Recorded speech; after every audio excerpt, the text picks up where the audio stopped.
Hujan deras mengguyur kampung tua di pinggiran Jogja. Malam itu Jumat Kliwon, langit hitam pekat, seolah menutup mata dari apa yang terjadi di bawahnya. Lampu-lampu minyak di rumah-rumah joglo berkelip samar, menimbulkan bayangan panjang di tanah becek. Bau tanah basah bercampur dengan aroma dupa yang terbakar di setiap sudut halaman. Sekar baru saja kembali dari pemakaman neneknya, Nyai Raras. Perempuan tua itu dikenal sebagai dukun kampung, ditakuti sekaligus dihormati.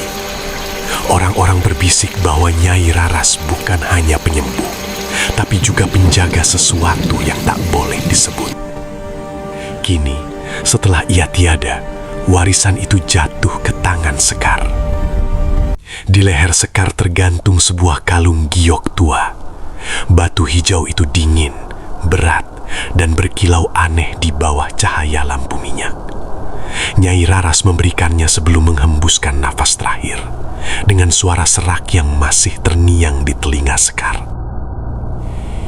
Iki dudu pusaka, iki lawang. Jogo, ojo nganti kebuka.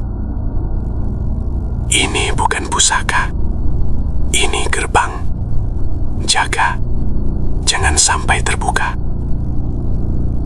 Sekar duduk di beranda rumah nenek, rokok kretek di tangan, matanya menatap hujan yang menetes dari atap seng.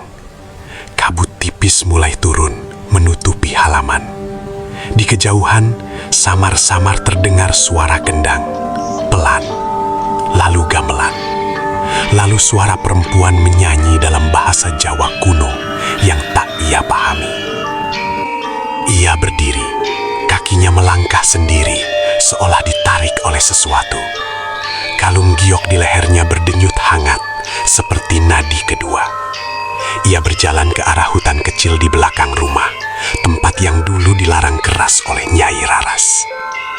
Di tengah hutan, Sekar menemukan sebuah panggung bambu tua, basah oleh hujan.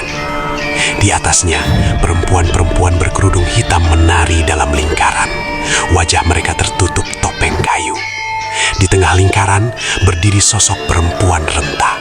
Tubuhnya membungkuk, rambutnya menjuntai menutupi wajah. Doro Putri wes bali, bisik sang perempuan. Suaranya serak seperti daun kering. Sekar tak bisa bergerak. Kalung gioknya bersinar hijau terang, menyinari wajah-wajah yang kini menoleh padanya. Topeng-topeng itu tersenyum, terlalu lebar, terlalu putih. Di antara mereka, satu topeng retak, memperlihatkan mata kosong yang menatap langsung ke dalam jiwanya. Warisan bukan hanya benda, lanjut suara itu, tapi hutang, dan kau, pewarisnya. Sekar menjerit, tapi tak ada suara. Dunia berubah menjadi kabut hijau. Ia terbangun di ranjang kayu rumah nenek. Tubuhnya basah kuyup, tanah menempel di kakinya. Kalung giok itu kini retak, dan di bawahnya kulit lehernya menghitam seperti terbakar. Di luar, suara gamelan masih terdengar, samar, terus memanggil. Pagi datang tanpa cahaya. Langit kelabu, matahari enggan menembus awan.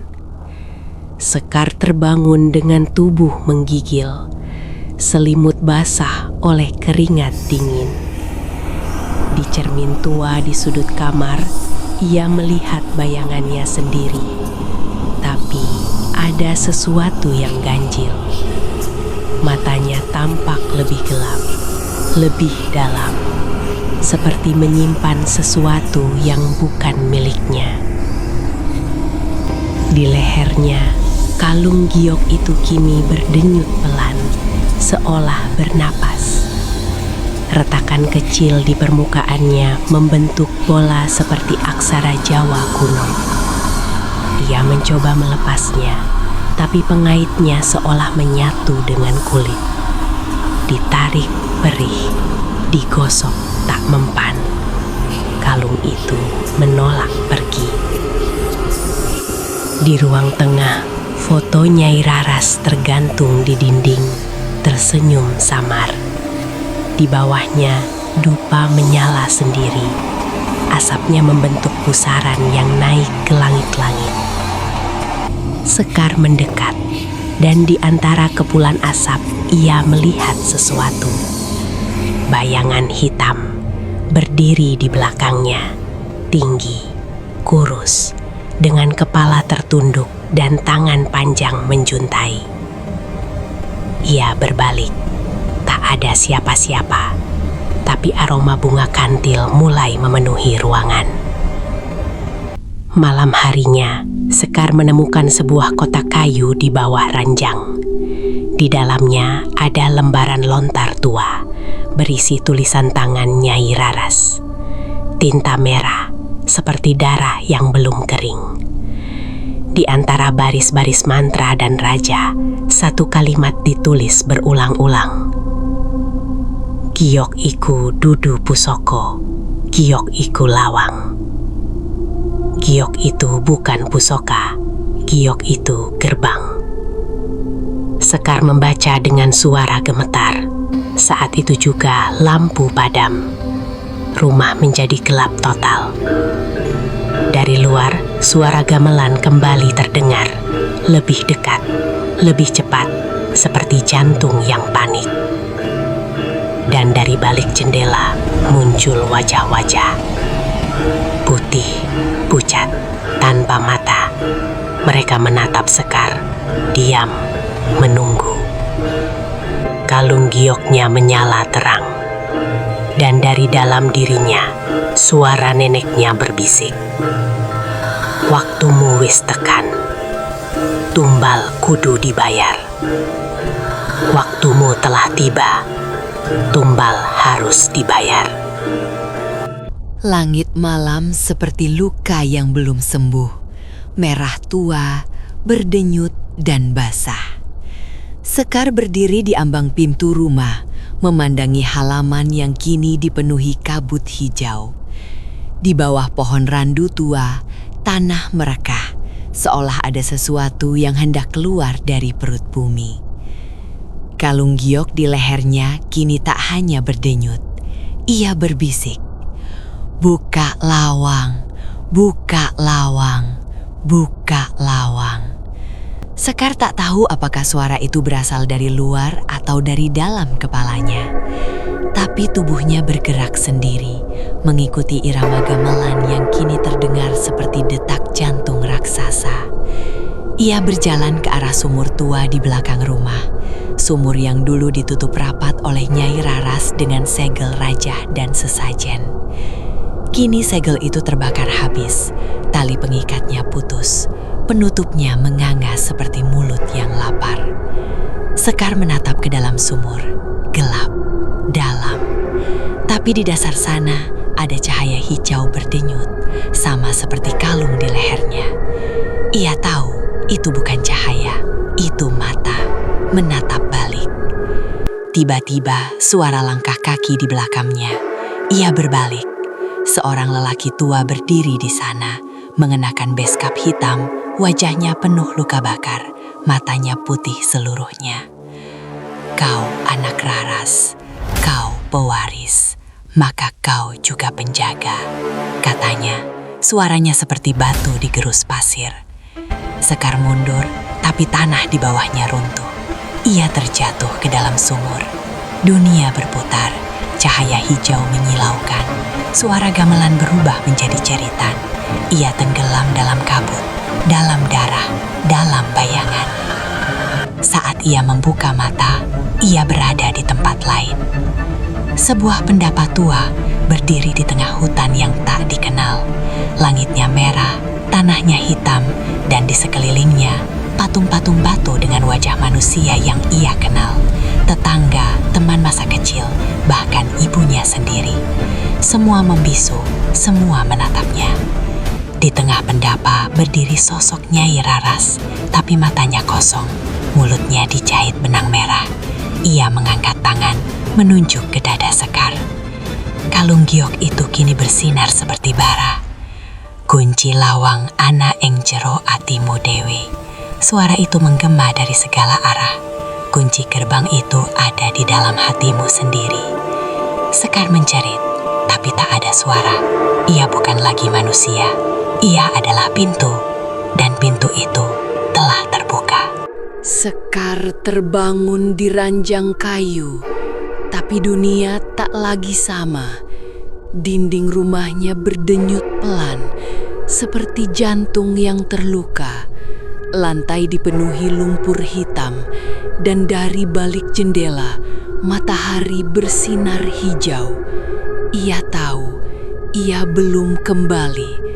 Ia masih di balik lawang. Kalung giok di lehernya kini membentuk pola baru. Rajah yang bergerak seperti cacing yang menari di bawah kulit.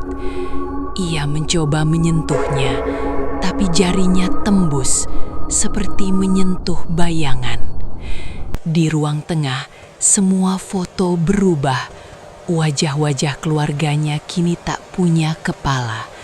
Tubuh mereka berdiri kaku, mengenakan pakaian adat, tapi kepala mereka hilang, digantikan oleh kabut hijau yang berputar pelan. Sekar berjalan keluar, kampungnya sunyi. Tak ada suara ayam, tak ada anak-anak bermain, hanya suara kendang yang pelan, seperti detak jam tua. Di tengah jalan, ia melihat sosok perempuan menari. Tubuhnya lentur, gerakannya indah, tapi kepalanya tak ada. Di tempat kepala, hanya kabut hijau yang berputar. Kau sudah membuka lawang. Suara itu bergema dari segala arah. Maka kau harus menutupnya sebelum bayang-bayang keluar. Sekar berlari, tapi jalan kampung berubah menjadi lorong batu. Dindingnya dipenuhi ukiran wajah-wajah yang menangis. Di ujung lorong ada cermin besar. Ia mendekat. Di dalam cermin, ia melihat dirinya sendiri, tapi bukan Sekar. Sosok itu mengenakan kebaya hitam, mata hijau menyala, dan di lehernya kalung giok telah menyatu dengan kulit, membentuk mahkota.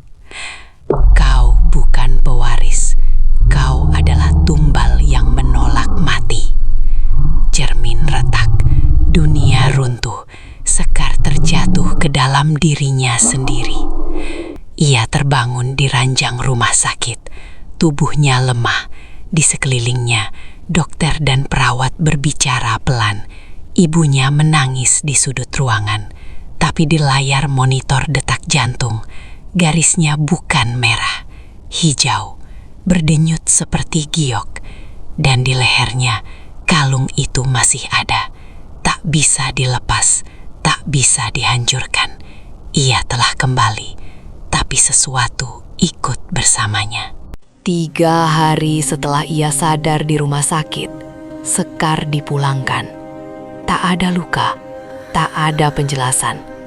Dokter menyebutnya reaksi psikosomatik akut. Ibunya menyebutnya kutukan. Tapi Sekar tahu, ia tak pernah benar-benar kembali. Tubuhnya mungkin pulang, tapi sebagian jiwanya tertinggal di balik lawang.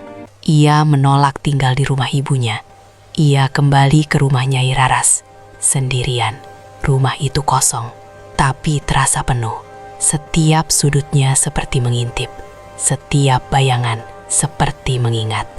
Dan di lehernya, kalung giok itu tetap menyala. Meski tak ada cahaya, malam itu, Sekar duduk di ruang tengah. Tubuhnya dibalut selimut tipis, menatap nyala lampu minyak yang bergoyang pelan.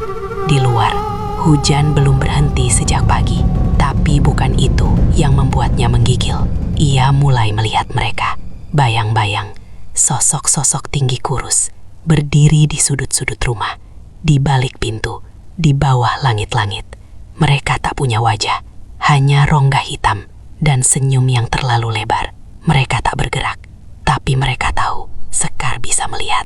Ia mencoba mengabaikan, menutup mata, tapi suara mereka mulai terdengar. Bukan dalam telinga, tapi di dalam tulang. Kowe wis lawang, Kowe wis lawang, kau sudah menjadi gerbang. Sekar menyalakan dupa, membaca doa-doa yang diajarkan Nyai Ralas. Tapi setiap mantra yang ia ucapkan, bayang-bayang itu justru menari. Mereka menyukai suara doa, mereka menyukai ketakutan. Ia mencoba membakar kalung giok itu, tapi api padam. Ia mencoba menguburnya, tapi tanah menolak. Ia mencoba membuangnya ke sungai, tapi air mendidih dan kalung itu kembali ke lehernya saat ia terbangun. Kau tak bisa menolak, kau sudah dipilih, kau sudah dibuka. Malam itu, Sekar bermimpi. Ia berdiri di tengah pendapa, dikelilingi sosok-sosok tanpa kepala. Mereka membawa baki berisi bunga kantil, darah, dan potongan kuku manusia. Di tengah mereka, seorang anak kecil duduk bersila, mengenakan topeng kayu retak. Anak itu menatap Sekar, lalu berkata dengan suara Nyai Raras, "Tumbal duduk korban, tumbal iku jembatan, tumbal bukan korban, tumbal adalah jembatan." Sekar terbangun dengan darah di telapak tangannya, tapi tak ada luka, hanya bau bunga kantil yang masih tertinggal di udara. Langit sore berwarna abu-abu kehijauan, seperti luka yang belum sembuh. Sekar duduk di lantai kamar Nyai Raras, dikelilingi oleh debu, dupa, dan lembaran lontar yang berserakan. Ia telah membaca semuanya. Mantra-mantra, rajah-rajah, dan catatan terakhir sang nenek. Semuanya mengarah pada satu hal. Tumbal. Tumbal, duduk korban. Tumbal, iku jembatan. Tumbal bukan korban. Tumbal adalah jembatan. Sekar menggigil. Ia mulai mengerti. Kalung giok bukan pelindung. Ia adalah pintu. Dan pintu butuh jembatan untuk diseberangi. Di bawah ranjang, ia menemukan kendi tanah liat yang disegel dengan benang merah dan lilin hitam. Di dalamnya, darah kering, rambut, kuku, dan serpihan tulang kecil. Ia tahu ini bukan sesajen biasa. Ini adalah sisa-sisa tumbal sebelumnya. Berarti nenek sudah pernah. Malam itu, seekor kucing hitam mati di depan pintu. Matanya tercungkil. Di lehernya tergantung kalung kecil dari tulang. Sekar menjerit, tapi tak ada suara. Di dalam dirinya, sesuatu tersenyum. Ia mulai bermimpi tentang darah, tentang tubuh-tubuh yang tenggelam dalam lumpur, tentang perempuan-perempuan yang menari tanpa kepawa, membawa baki berisi jantung manusia. Dan di tengah mereka, Sekar berdiri, mengenakan kebaya hitam. Kalung giok menyala seperti bara. Kau bisa memilih. Suara Nyai Raras bergema dari langit merah. Tapi setiap pilihan adalah luka, dan setiap luka adalah pintu. Sekar terbangun dengan tubuh penuh goresan. Di bawah kuku-kukunya ada tanah. Di lantai kamarnya, bunga kantil berserakan. Dan di dinding tertulis dengan darah, "Tumbal kudu urip, tumbal kudu sadar." Ia menatap cermin. Untuk pertama kalinya, ia melihat bayangan lain berdiri di belakangnya, tersenyum, mengenakan wajahnya sendiri. Hujan belum berhenti sejak malam tumbal. Langit seperti kulit luka yang terus mengelupas, meneteskan air asin ke bumi. Sekar tak tidur. Ia hanya duduk di ruang tengah, mendengarkan suara-suara yang tak bisa dijelaskan. Lalu, ia mendengarnya. Tembang Jawa. Suara anak kecil menyanyi dalam nada datar, seperti mantra yang diulang tanpa akhir. Liriknya samar, tapi nadanya menusuk. Ia mengenal lagu itu. Nyai Rara sering menyanyikannya saat memandikannya kecil. Tapi suara ini bukan suara neneknya. Ini suara anak kecil, suara dirinya sendiri. Gending lawas, gending peteng, kang nyambut nyowo, kang ngundang peteng. Sekar mengikuti suara itu ke rumah kosong di ujung kampung. Rumah panggung tua, ditinggalkan sejak kebakaran bertahun-tahun lalu. Konon, rumah itu dulu tempat latihan wayang orang. Tapi kini hanya debu, arang, dan bayangan yang tersisa. Ia masuk. Lantai kayu berderit. Wayang-wayang tua tergantung di langit-langit. Tubuhnya berdebu, matanya kosong. Gamelan di sudut ruangan berdentum sendiri, pelan tapi pasti. Di tengah ruangan, seorang anak kecil duduk membelakanginya. Rambutnya panjang, bajunya compang-camping, tubuhnya pucat. Sekar mendekat. Anak itu menyanyi tanpa henti. Suaranya seperti gema dari dasar sumur. Ia tahu siapa anak itu. Ia tahu bahkan sebelum melihat wajahnya. Aku sing ditinggal. Aku sing dikorbanke. Saiki giliranku. Aku yang ditinggalkan. Aku yang dikorbankan. Sekarang giliranku. Anak itu menoleh. Wajahnya adalah wajah Sekar sendiri. Usia 7 tahun. Dengan mata kosong dan mulut penuh darah. Ia tersenyum. Tapi senyumnya terlalu lebar, terlalu dalam, seperti luka yang tak pernah sembuh. Tiba-tiba, semua wayang bergerak. Mereka menari di udara. Tubuhnya patah-patah, seperti dikendalikan oleh tangan yang tak terlihat. Gamelan berdentum keras, lantai bergetar. Dinding rumah berubah menjadi kulit manusia, penuh rajah dan luka. Anak itu berdiri. Ia memegang topeng kayu retak, lalu memakainya. Saat topeng menempel di wajahnya, tubuhnya membesar, membusuk, berubah menjadi bayangan yang menjulang. Sekar berlari, tapi pintu rumah menghilang. Ia terjebak di dalam gending yang tak pernah selesai. Wayang-wayang menari semakin cepat. Gamelan berdentum seperti jantung raksasa. Dinding berdenyut, kulit manusia menutupi semua jalan keluar. Ia menjerit, kalung giok di lehernya menyala terang. Retakan di permukaannya melebar. Cahaya hijau menyilaukan, menelan seluruh ruangan. Saat ia membuka mata, ia sudah terbaring di lantai rumahnya Iraras. Tubuhnya basah kuyup, tanah menempel di kaki, bunga kantil berserakan di sekelilingnya. Aroma dupa masih samar di udara. Sekar sadar, kalung itu bukan hanya gerbang, ia juga jalan pulang. Tapi setiap kali ia dipulangkan, sesuatu ikut bersamanya. Di sudut ruangan, bayangan samar berdiri, tersenyum tanpa wajah. Malam itu, hujan turun seperti jarum-jarum kecil, menusuk tanah kampung yang sudah basah sejak berhari-hari. Sekar duduk di beranda rumah Nyai Raras. Tubuhnya lelah, matanya merah. Kalung giok di lehernya berdenyut semakin kuat, seolah menuntut jawaban. Bayangan samar yang ikut pulang dari rumah wayang kini berdiri di sudut ruangan, tersenyum tanpa wajah. Suara mereka bergema dari dinding, lantai, bahkan dari dalam tubuhnya sendiri. Kau bisa menutup lawang, tapi harus ada yang menggantikanmu. Sekar menutup telinga, tapi suara itu menembus tulang. Ia berlari ke halaman, berharap hujan bisa membersihkan pikirannya. Tapi di tengah kabut, ia melihat sosok lelaki tua bermata putih yang pernah muncul di sumur. Kali ini, ia duduk di atas batu nisan, mengunyah sirih. Darah menetes dari bibirnya.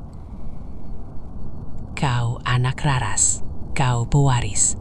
Tapi warisan bisa ditukar, kau bisa menipu mereka.